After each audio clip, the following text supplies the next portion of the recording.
total hip replacement? What is total hip replacement? Well, total hip replacement is replacement of the hip joint.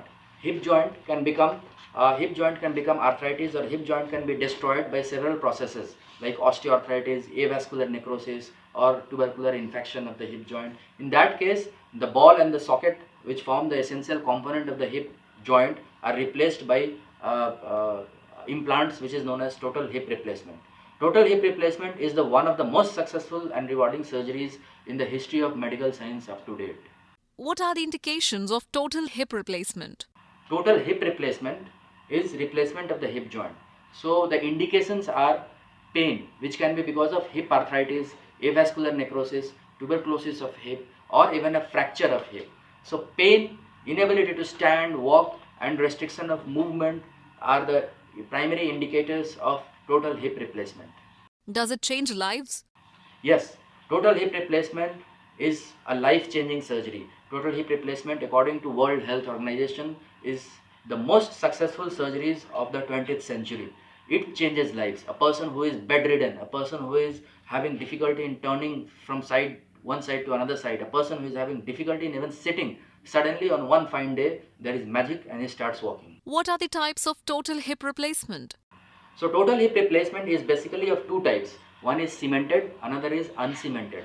The cemented means these components, for example, they are put inside the bony cavity, inside the femur bone. They can be put using bone cement, which acts like a glue, or else it can be press fit, which actually conforms to the dimensions and then it is press fit. Now uncemented hip replacements are used in a younger individuals, wherein we want the implant to survive for 40 years or more. Because uncemented hip replacement, the survivorship is more, and in cemented hip replacement, the survivorship is slightly less. Cemented hip replacement is done more for elderly population, wherein the bone stock may not be that good, and we don't expect very high 45 years or 45 years of survivorship. How is recovery in total hip replacement? The recovery after total hip replacement is surprisingly good. The person starts walking from the very next day of surgery. If it is a cemented hip replacement, person can start walking full weight bearing. In a uncemented hip replacement, the person may start walking full weight bearing from the very next day, or for few days to few weeks we may keep under partial weight bearing. Normally the person is discharged by 3 to 4 days of surgery. By that time, person is able to walk, sit on a high chair, sit on a high commode, and climb few stairs. Normally after a month or so, person can walk without any aids, walk outdoors, and by 1.5 to 2 months, person can start driving. By 2 months, person can start cycling, swimming, and by 3 months, person can start slow jogging. What is minimally invasive total hip replacement?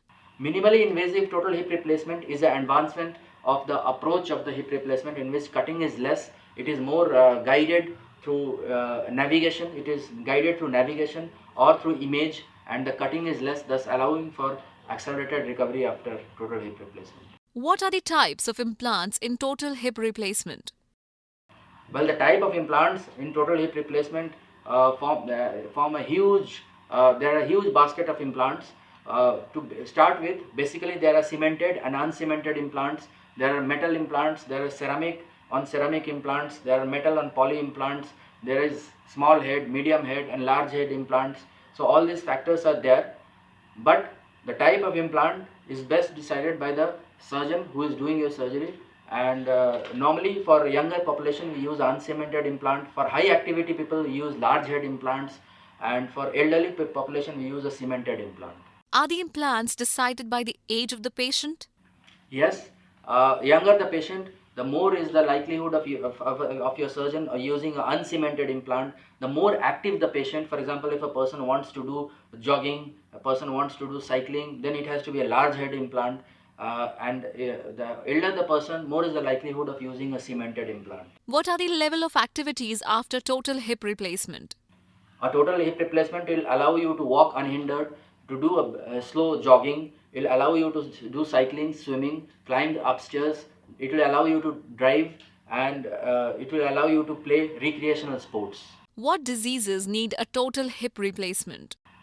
The diseases which need total hip replacement are the diseases which create intense pain in the hip, characterized by pain in groin and thigh, and restriction of movement.